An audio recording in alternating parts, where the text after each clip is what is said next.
सभी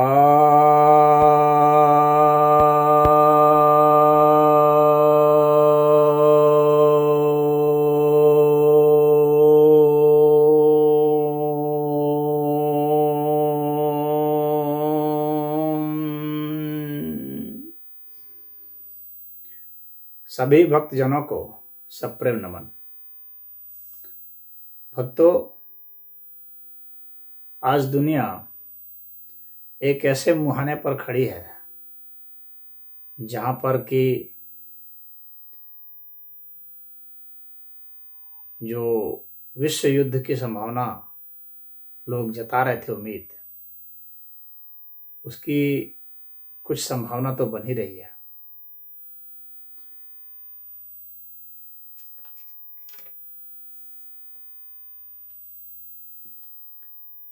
हालांकि जो युद्ध हैं वे तो सतत होते रहते हैं, कभी कहीं कभी कहीं कभी कहीं। युद्ध इस प्रकृति का एक नियम है। अपने को बचाए रखने के लिए, अपने को बढ़ाने के लिए, और इस रास्ते में जो शत्रु आते हैं उसका नाश करने के लिए, और जो सहयोगी आते हैं उसका एक ग्रुप बनाने के लिए। यह सभी प्राणियों में होता है, मनुष्यों में भी है। तो चाहे कोई व्यक्ति हो, चाहे कोई परिवार हो, कोई गांव हो, कोई राज्य हो, कोई देश हो या पूरा विश्व हो, इसके कई स्वरूप उभर करके आते हैं, खेमे बनते हैं। कोई आज का नया नहीं है, यह सदियों से होता आया है और सदियों तक होता रहेगा। विनाशकारी युद्ध होते हैं, बड़े बड़े युद्ध होते हैं जिसमें ज़्यादा क्षति होती है, जैसे महाभारत का युद्ध हुआ था, जैसे राम रावण का युद्ध हुआ था, जैसे देवासुर संग्राम हुए थे, जैसे मुस्लिमों ने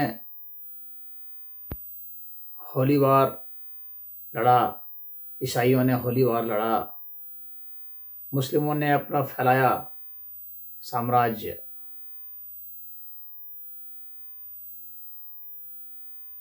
और फिर 2 विश्व युद्ध हम लोगों ने देखे। और वैसे अन्य क्षेत्रों में भी युद्ध जारी होते हैं, आर्थिक युद्ध जारी रहते हैं, तकनीकी युद्ध जारी रहते हैं, जैविक युद्ध जारी रहते हैं, बहुत सारे युद्ध लगातार जारी रहते हैं। और यह युद्ध जब बिल्कुल भौतिक हो जाता है तब बहुत विध्वंसक हो जाता है,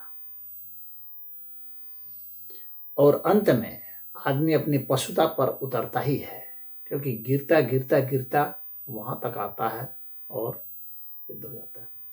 इसके पीछे लालच एक कारण है। इसीलिए संसार में अध्यात्म का महत्व रहा है, क्योंकि एक अध्यात्म ही है जो लालच से मुक्ति की बात करता है। शांति की बात तो एक लालची आदमी भी कर सकता है डरे हुए माहौल में, लेकिन लालच से मुक्ति की बात नहीं करता। परंतु युद्ध का वास्तविक कारण तो यह लालच ही है। इस पर चर्चा नहीं होती है। तो अब स्थिति ऐसी बन रही है कि रूस, जो कि बहुत बड़ा देश है, विश्व का सबसे बड़ा देश है, और जो सबसे बड़ा देश है इसका 1.7 करोड़ वर्ग किलोमीटर इसका क्षेत्रफल है। तो यह जो सबसे बड़ा देश है, और ये आज का नहीं, ये युगों युगों का सबसे बड़ा देश में से एक रहा है। इसका वास्तविक नाम जो है रूस का ऋषि शब्द से हुआ है। कैस्पियन सी कश्यप ऋषि के नाम से हुआ है। और रूस में ऋषियों की बहुत बड़ी परंपरा रही है। ऋषि वहां जाते रहे, तपस्या करते रहे। तो उसका सांस्कृतिक मतलब भी बहुत रहा है और भारत से बहुत गहरा लगाव रहा है। वह लगाव आज भी जारी है।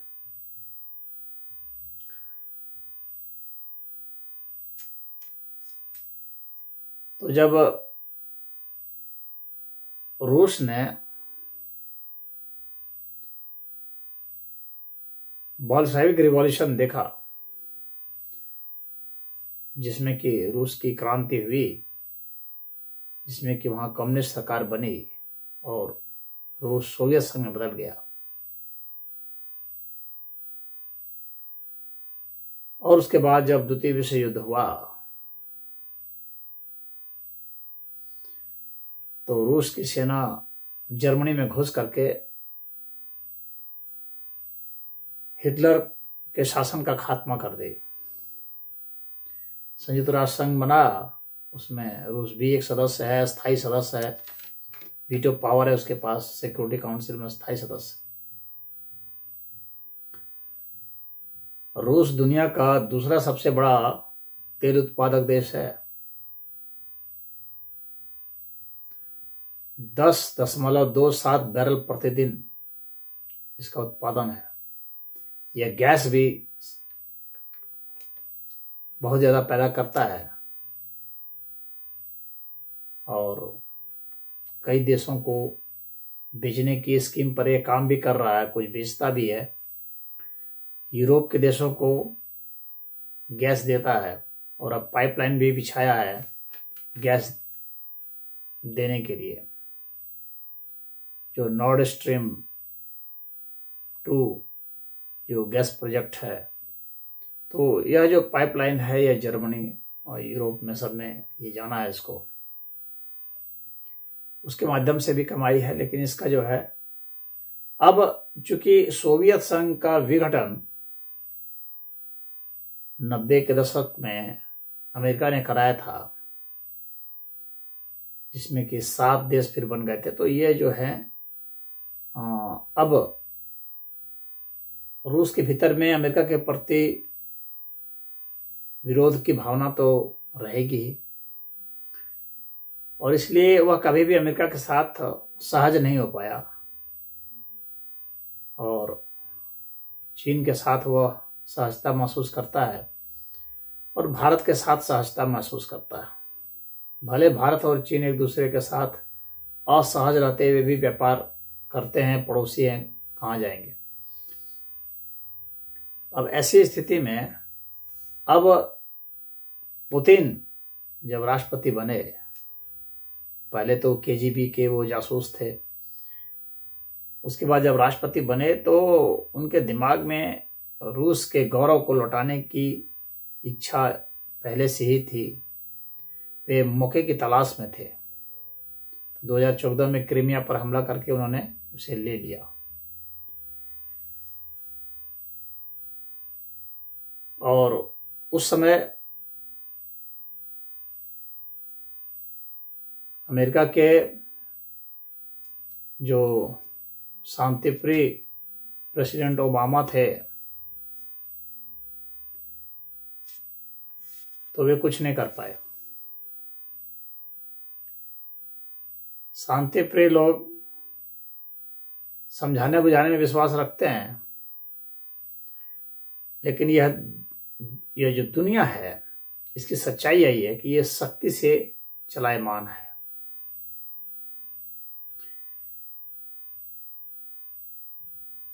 शक्ति का संतुलन अनिवार्य होता है।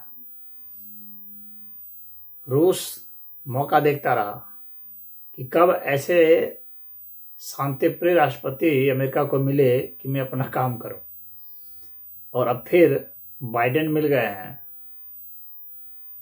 जिन्हें शांतिप्रिय कम और कायर ज्यादा समझा जा रहा है। कई जगह से भागे। अमेरिका के पास शक्ति है, लेकिन शक्ति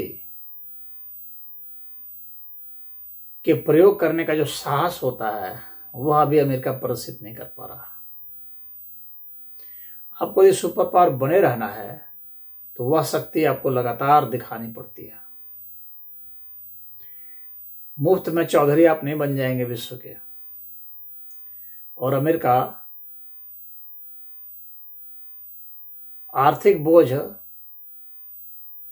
वहन नहीं कर पा रहा है।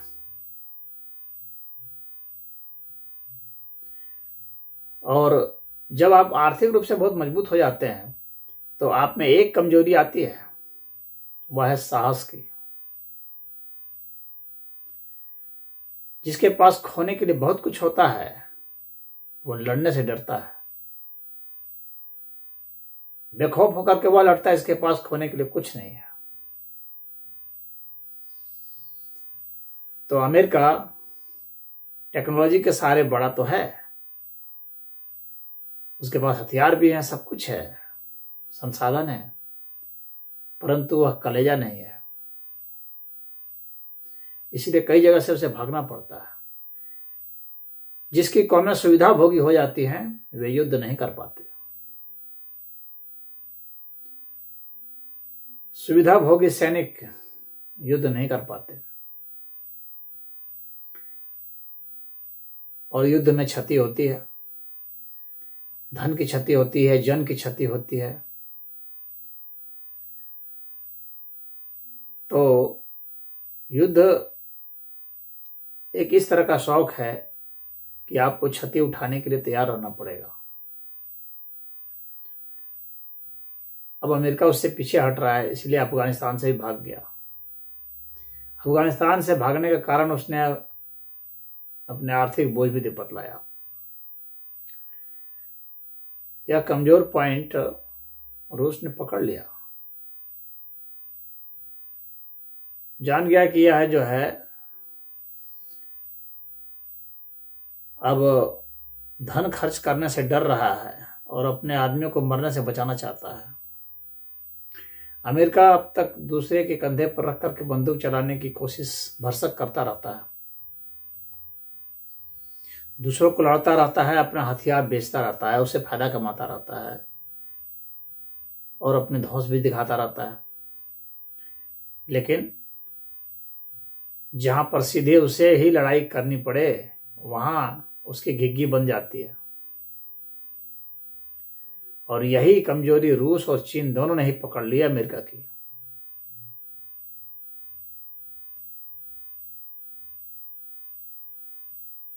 और अब रूस ने सीधा हमला करके यूक्रेन के लुहांस्क को और डोनेस्क को स्वतंत्र देश घोषित कर दिया है। ये दो जो है यूक्रेन के दो हिस्से थे और यहाँ पर कुछ रशियन आबादी थी है, मतलब जो कि बोलती है रशियन भाषा। तो वहाँ विद्रोहियों को भड़का करके यह काम किया। यूक्रेन पहले सोवियत संघ में ही था, बाद में टूट करके अलग हुआ है और उसके पहले भी वो अलग था। बीच में सोवियत संघ में जुटा था, 70 वर्ष तक रहा, फिर अलग हुआ है। तो यूक्रेन भी ऐसे रूस के समक्ष भले छोटा है लेकिन उतना भी छोटा नहीं है, यूरोप का एक बड़ा देश में से ही है, परंतु रूस के सामने तो बहुत छोटा है। लेकिन आर्थिक रूप से भी मजबूत है। परंतु उसने एक गलती कर दी कि पुतिन के झांसे में आ गया और अपना परमाणु हथियार रूस को सौंप दिया था। बदले में रूस ने कहा था कि मैं तुम्हारी सुरक्षा करूंगा, तुम्हारे पर खुद हमला नहीं करूंगा और दूसरे को भी हमला नहीं करने दूंगा, परमाणु हथियार मुझे सौंप दो। क्योंकि जब अलग हुआ था तो परमाणु संपन्न क्षेत्र था, वह अलग होने पर परमाणु संपन्न राष्ट्र था, परंतु उसने वह गलती कर दी, अपने हथियार रूस को समर्पित कर दिए, परमाणु हथियार। और अब उसे परेशानी होनी शुरू हो गई है। रूस ने जब क्रीमिया को जीत लिया तो उस वक्त यूक्रेन को बहुत खला, क्योंकि अमेरिका वगैरह नाटो देश सारे उसको मदद देने की बात करते रहे, लेकिन अंततः कोई मदद नहीं दे पाया।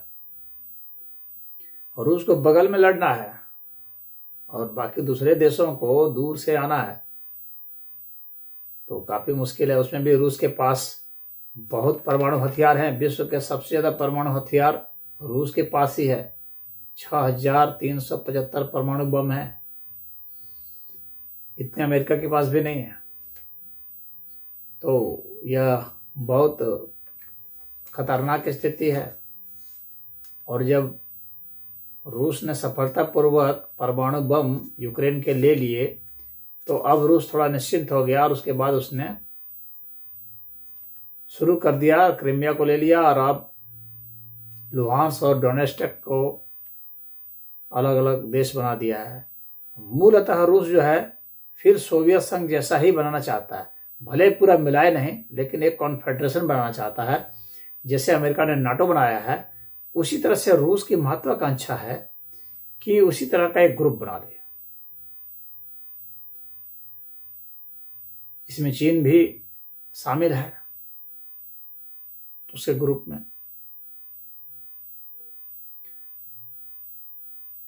अब इस ग्रुप में वह किसको किसको शामिल करता है? टर्की को शामिल करता है, ईरान को शामिल करता है, पाकिस्तान को शामिल करेगा, बेलारूस वगैरह इन सबको शामिल कर रहा है। धीरे धीरे अपना वह ग्रुप पुनः बढ़ा करके अपने गौरव को वापस लाना चाह रहा है। अब यूक्रेन को नाटो ने भरोसा दिया, सभी ने भरोसा दिया है। अब देखना यह है कि वे लोग क्या करते हैं, लेकिन रूस जानता है ये कुछ नहीं कर पाएंगे। ये हथियार बेच सकते हैं, थोड़े बहुत आर्थिक सैंक्शन लगाएंगे। उन सैंक्शनों का रूस के ऊपर क्या असर पड़ेगा? उसकी अर्थव्यवस्था थोड़ी कमजोर हो जाएगी, निश्चित हो जाएगी। लेकिन रूस जानता है कि अर्थव्यवस्था कमजोर हो ही जाएगी, तो कुछ वर्षों के लिए कमजोर होगी, फिर तो ठीक कर ही लेंगे। अपने ग्रुप के यहाँ ही वो तेल बेचेगा, गैस बेचेगा, हथियार बेचेगा। और सैंक्शन लगने से एक फायदा और होता है कि आप टेक्नोलॉजी में फिर एडवांस होते हैं। जब दूसरे देश आप पर प्रतिबंध लगाते हैं, तो आप सोचते हैं कैसे मैं अपने बल पर और मजबूत हो जाऊं। उसके लिए आप अपनी टेक्नोलॉजी बढ़ाते हैं। आप अपने यहाँ साइंस टेक्नोलॉजी को बढ़ाएंगे तो हो सकता है मजबूती आपकी और बढ़ जाए। अगर दब जाएंगे तो कमजोर हो जाते हैं। तो सैंक्शन उसके खिलाफ में ज्यादा काम करता है जो कमजोर देश होते हैं। जो मजबूत देश होते हैं उसके खिलाफ में उतना काम नहीं करता है। भाई उत्तर कोरिया के ऊपर भी तो सैंक्शन लगा हुआ है, तो वो भी सरवाइव कर ही रहा है। बहुत कड़े सैंक्शन लगा रखे हैं, जबकि वह उतना मजबूत देश है नहीं आर्थिक रूप से। तो जब उत्तर कोरिया सरवाइव कर सकता है तो रूस क्यों नहीं कर सकता है? रूस आराम से कर जाएगा। इस बात का कैलकुलेशन रूस ने पहले से ही कर रखा होगा, पुतिन ने कर रखा होगा, सब कुछ कर रखा होगा, सब कुछ जान रखा होगा कौन क्या करेगा। वो जानता है कि चीन मुझे सपोर्ट करेगा, मिला हुआ है, चीन उसके साथ मिला हुआ है, क्योंकि चीन भी ताइवान पर कब्जा करेगा, रूस उसका साथ देगा। रूस जानता है भारत क्या करेगा, वो जानता है भारत कुछ नहीं करेगा, भारत न्यूट्रल बना रहेगा। भारत का भी फायदा इसी में है कि वह न्यूट्रल ही बना रहे, क्योंकि उसने बराबर भारत को साथ दिया है, हर परिस्थिति में साथ दिया है। तो भारत तो न्यूट्रल ही बना रहेगा। रूस ने बल्कि भारत को इस काम में लगा रखा होगा और चीन को, कि अमेरिका को और यूरोप को हताश करते रहो, इनको बाधा पहुंचाते रहो, इनको मिलिट्री एक्शन लेने से रोकते रहो, इनको समझाते बुझाते रहो, इनको उपदेश देते रहो, इनको शांति की बात करते रहो, डायलॉग की बात करते रहो, आपस में बैठ के बात करने की बात करते रहो, लड़ाई की बात इनको नहीं करने दो। और भारत को इस काम में लगा रखा है और भारत बखूबी इस काम को कर रहा है। अभी संयुक्त राष्ट्र संघ का भी हेड जो है, सिक्योरिटी काउंसिल का भी भारत ही बना हुआ है। तो यह जो है, भारत अपनी भूमिका निभा रहा है, रूस चला रहा है भारत को, और भारत इसमें रूस का साथ दे रहा है। रूस भारत को बहुत ज्यादा हथियार देता है। अगर कोई लड़ाई लग जाए तो रूस ही साथ देगा, ये पक्की गारंटी है। कोरोना काल में भी रूस ने ही साथ दिया था। अमेरिका तो भाग गया था, बल्कि वो तो अपना कह रहा था कि हमारे फाइजर जो है इसका वो खरीदो, और कई तरह के प्रतिबंध लगा रहा था भारतीय दवाओं पर। तो अमेरिका व्यापार की नीति से चलता है। हालांकि सारे देश व्यापार की नीति से चलते हैं, परंतु अमेरिका कुछ ज़्यादा ही व्यापारिक है, और इसके कारण भारत का वह दिल जीत नहीं पाया। और भारत जानता है कि जो विश्व में जो ग्रुपिंग होती है वो कई आधार पर होती है, जिसमें अर्थव्यवस्था भी एक आधार है। तो भारत दोनों तरफ से फायदा लेना चाहता है। और दूसरा ग्रुप है धर्म का। भारत अधिक कोई किसी के साथ होकर के पंगा नहीं लेना चाहता, क्योंकि एक तरफ जो है इस्लामिक स्टेट्स हैं, इस्लामिक कंट्रीज बहुत ज़्यादा हैं, और एक तरफ जो है क्रिश्चियन कंट्रीज हैं, वे भी बहुत ज़्यादा है। हिंदू राष्ट्र बहुत कम है, भारत स्वयं भी हिंदू राष्ट्र नहीं हो पाया। तो ऐसे में भारत पंगा लेकर के भारत अपना कोई साथी नहीं पाता है। वास्तव में जब लड़ाई की बात आती है तो भारत जो है साथी के रूप में बस 2-3 राज्य को, देश को अब तक पाया है। एक रूस जो सदैव खड़ा रहता है, दूसरा फ्रांस, तीसरा इजराइल। ये 3 जो हैं ये भारत को बराबर साथ देते आए हैं। तो भारत इन तीनों के विरुद्ध नहीं जाता है, और न जाना चाहिए, क्योंकि ये टाइम टेस्टेड है।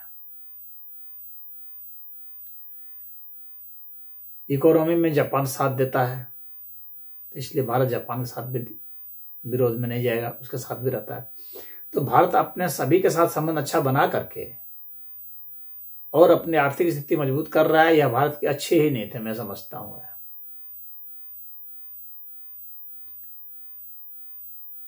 मुस्लिम देशों को भी साथ ले रहा है, क्रिश्चियन देशों को भी साथ ले रहा है, गरीब देशों को भी साथ ले रहा है, अमीर देशों को भी साथ ले रहा है, और तो और किसी तरह से चीन को भी साथ ले रहा है। थोड़ा मुकाबला भी करके, थोड़ा ट्रेड भी करके, थोड़ा लालच भी दे करके, थोड़ा डरा करके भी। इस तरह से भारत सभी को साधने में सफल है। तो भारत की विदेश नीति मैं समझता हूं कि सफल नीति है। तो रूस जानता है भारत कुछ नहीं करेगा, और बल्कि हमारा सहयोग ही करेगा, और सहयोग इसी स्टाइल में करेगा कि उनको मिलिट्री एक्शन लेने से रोकेगा। वे हथियार वगैरह सप्लाई करेंगे, अमेरिका वगैरह, यूरोप वगैरह, डायरेक्ट लड़ने नहीं आएंगे। बहुत ज़्यादा संभावना इसी की है। हालांकि ब्रिटेन ने कहा है कि क्रीमिया के समय जो हम लोगों ने गलती की, वैसी गलती इस बार नहीं करेंगे, यानी इस बार हम लोग मिलिट्री एक्शन ले सकते हैं। लेकिन इनके ये वादे बेकार सिद्ध हो जाएंगे। यदि चीन ने एक्शन ले लिया ताइवान के खिलाफ, तो ये पजल्ड हो जाएंगे। अब इनके सामने ये समस्या आएगी कि क्या लड़ें। अगर लड़ेंगे तो फिर यह विश्व युद्ध ही होगा, और चीन इसका फायदा भी उठाना चाहेगा। चीन ने अमेरिका को धमकी भी दे दी है कि आप हथियार नहीं दे ताइवान को। जो महत्वाकांक्षा रूस की है वही महत्वाकांक्षा चीन की भी है। चीन और रूस में फर्क यह है, रूस अपना एक ग्रुप बनाना चाह रहा है, चीन ग्रुप नहीं बनाना चाह रहा, बल्कि चीन स्वयं बढ़ना चाह रहा है और सभी छोटे छोटे देशों को निगल जाना चाह रहा है। उसकी यह नीति है। अमेरिका ने तो ग्रुप बनाया ही हुआ है, उसमें वो सफल है।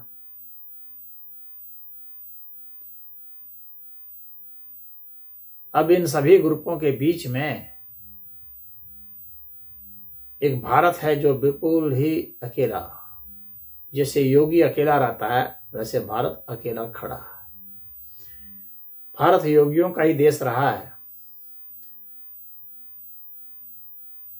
अब भारत की नीति क्या होगी? भारत क्या बलूचिस्तान के लिए भी वही करेगा जो रूस ने इसके लिए किया? क्योंकि भारत ने भी एक बार बांग्लादेश बनाया हुआ है, उसी तरह से जैसे आज रूस ने लुहांस्क को और डोनेट्स्क को अलग देश घोषित किया है, उसी तरह से भारत ने बांग्लादेश बनाया था 71 में।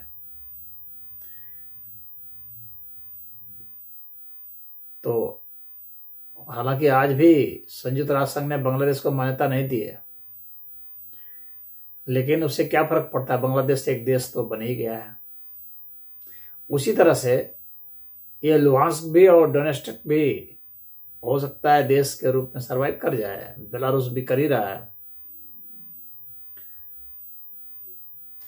तो विश्व को करीब 13.5% पेट्रोलियम देने वाला रूस को खरीदार के रूप में चीन और भारत मौजूद है। थोड़ा सा सस्ता पेट्रोलियम करके इनको बेच देगा वह, और चीन और भारत दोनों फायदा उठा लेंगे रूस का। रूस को लिए भी बेचना मजबूरी होगी, और भारत में पेट्रोलियम की बहुत खपत है, सस्ते दर पर मिल जाएगा। इसलिए अमेरिका का ये प्रतिबंध तो बहुत काम नहीं आने वाला। भारत गैस का भी बहुत परचेज करता है, चीन का भी वही हाल है। तो रूस के लिए कस्टमर तैयार है। जब कस्टमर तैयार हैं और प्रोडक्शन भी तैयार है तो उसको कोई दिक्कत नहीं है, उसने कैलकुलेशन कर रखा है। और आर्म्स भी भारत खरीदता है, भारत को S-400 देने के लिए उसने एग्रीमेंट कर भी लिया है। भारत पंगा लेकर के S-400 कैंसिल नहीं करना चाहता है, क्योंकि S-400 का भी कोई जवाब नहीं है डिफेंस सिस्टम में। तो इसलिए रूस के सामने कोई समस्या ऐसी नहीं है। एक समस्या जो है स्विफ्ट पेमेंट सिस्टम की जो बतलाई जाती है, जिसमें कि कन्वर्जन किया जाता है, क्योंकि ट्रेडिंग जो वर्ल्ड ट्रेडिंग जो होती है वो डॉलर में होती है। कहीं से भी आप विदेश से पैसा मंगाएंगे डॉलर में आता है। तो जो ये पेमेंट सिस्टम जो है डॉलर का, रूस दूसरे तरीके से इसे कर सकता है, या कन्वर्जन दूसरे तरीके से कर। हालांकि अभी रूबल जो है बहुत उसका वैल्यू गिर रहा है, $1 में 80 रूबल या उससे भी ज़्यादा धीरे धीरे होते जा रहा है। जो रूबल जो है करेंसी है वहाँ की। तो अब यह जो है इस स्विफ्ट सिस्टम का भी रूस तोड़ निकाल लेगा, और वो अलग ग्रुप बना करके अपने वहाँ के करेंसी को चलाता रहेगा, या बायलैटरल तरीके से चलाता रहेगा करेंसी को। तो करेंसी का सिस्टम से पेमेंट कर देने को रोकने को भी बहुत फर्क नहीं पड़ेगा। रूस की कंपनियों को बैन करने की बात है, ब्रिटेन ने रूस के 5 बैंकों को भी बैन कर दिया है। तो इन सब चीज़ों से थोड़ी बहुत असर तो खैर उसकी अर्थव्यवस्था पर आने वाली है। उसका स्टॉक एक्सचेंज अभी गिर रहा है रूस का, परंतु यह बहुत लंबे समय तक नहीं गिरेगा, क्योंकि अर्थव्यवस्था का नियम है यह एक समय तक गिरता है, उसके बाद पुनः फिर चढ़ने लगता है। तो कुछ गिरेगा, क्षति होगी, लेकिन गेन भी तो कितना बड़ा होगा। तो रूस ने पूरा हिसाब किताब लगा लिया कि कुछ पैसे जाएंगे, लेकिन इतना बड़ा भूभाग भी तो आ जाएगा। जमीन की भी तो कीमत है, आबादी की भी तो कीमत है, और इतने बड़े क्षेत्रफल पर जो कब्जा करेगा वहां की जो कीमत है, टोटल वैल्यू, जो एसेट्स जो उसको मिलेंगे, संसाधन जो मिलेंगे, फैक्ट्रियां जो मिलेंगी, उसकी भी तो बहुत कीमत है। तो वह भी तो उसके हाथ लग जाएगा। तो ये सारा गुणा गणित लगा लिया है रूस ने, इसके बाद ही उसने हमला किया है। और जो है अब यूक्रेन के जो राष्ट्रपति हैं व्लादिमीर जेलेंस्की, वो छटपटा रहे हैं, दौड़ रहे हैं, निवेदन कर रहे हैं। संयुक्त राष्ट्र संघ के विषय में भी उन्होंने कह दिया है कि ये संयुक्त राष्ट्र संघ जो है कुछ भी नहीं कर रहा है, न कर पा रहा है। इसको भी रूस जैसे वायरस ने चपेट में ले लिया है। तो संयुक्त राष्ट्र संघ तो बनाया गया था दूसरे विश्व युद्ध के बाद कि भाई विश्व में शांति बनी रहे, युद्ध नहीं हो। लेकिन संयुक्त राष्ट्र संघ के पास पावर क्या है? कोई पावर नहीं है, कोई मिलिट्री नहीं है।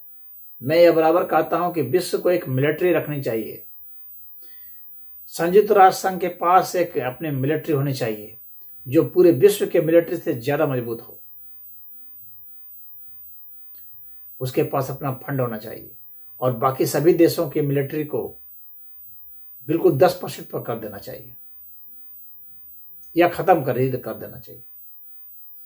सिर्फ और सिर्फ एक मिलिट्री पूरे विश्व में हो, वो संयुक्त राष्ट्र संघ की हो। बाकी सब लोग पुलिस रखें और अपने प्रशासन को काबू में रखें।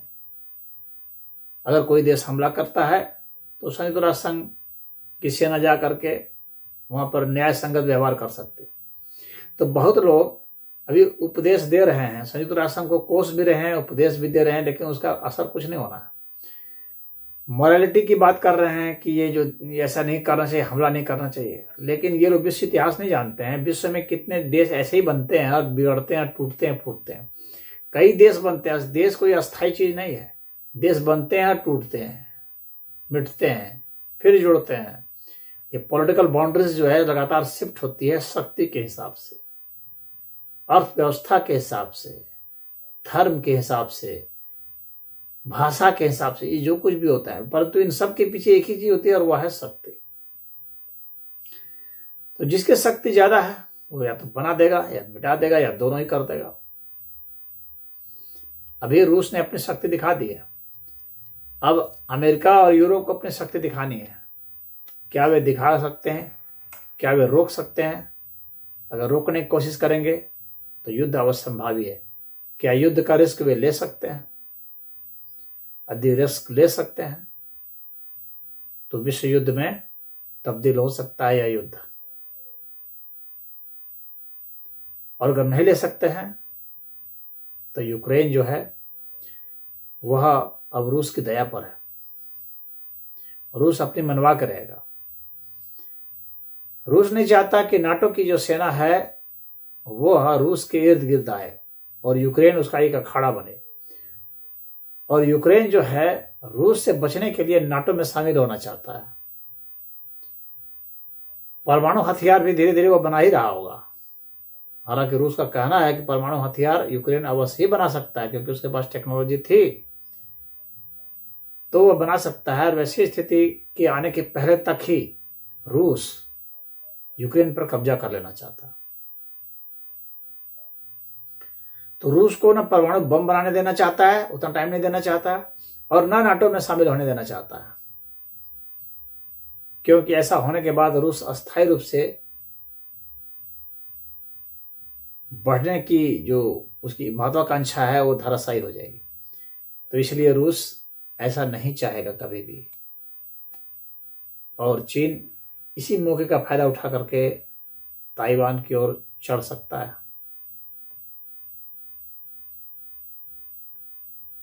अब अमेरिका ऐसा डिसीजन ले सकता है कि चीन को तोड़ा जाए और रूस को भी तोड़ा जाए। रूस के खिलाफ वह भारत को नहीं कर सकता है, लेकिन चीन के खिलाफ कर सकता है। तो अमेरिका भारत को चढ़ाएगा कि चीन के खिलाफ तुम उधर तिब्बत की तरफ से हमला करो और तिब्बत को आजाद देश बनाओ और अपना जो हिस्सा जो तुम्हारा चीन ने ले लिया था उसको कब्जा करो। और भारत इसमें शामिल भी हो सकता है, मौका भी है। इसका मतलब हो जाता है कि भारत इस गेम में न चाहते हुए भी आ सकता है। क्वाड बनाया भी गया, इसलिए भारत भी चाहेगा कि चीन कमजोर हो जाए ताकि खतरा चीन की तरफ से कम हो जाए। और बलूचिस्तान के विद्रोहियों को भी भारत मदद देगा ताकि पाकिस्तान की तरफ से जो प्रॉब्लम है वो अस्थायी रूप से खत्म हो जाए। एक बार बलूचिस्तान बन गया और पीओके भारत में शामिल हो गया तो फिर पाकिस्तान की तरफ से खतरा कम हो जाएगा। सिंध भी हो सकता है अलग देश बन जाए। तब पाकिस्तान इतना कमजोर हो जाएगा कि भारत इस तरफ से निश्चिंत हो जाएगा और इधर से भी निश्चिंत हो जाएगा। तो भारत के लिए भी यह एक मौका रहेगा। भारत अपनी चाल किस तरह से चलेगा और अमेरिका का रेस्पॉन्स क्या रहेगा, चीन का रेस्पॉन्स क्या रहेगा। चीन भी इस चीज को समझ रहा है कि अगर मैं ताइवान को लेने की कोशिश करूं तो अमेरिका भारत को इधर से चढ़ा सकता है, यानी भारत के साथ चीन को युद्ध करना पड़ सकता है।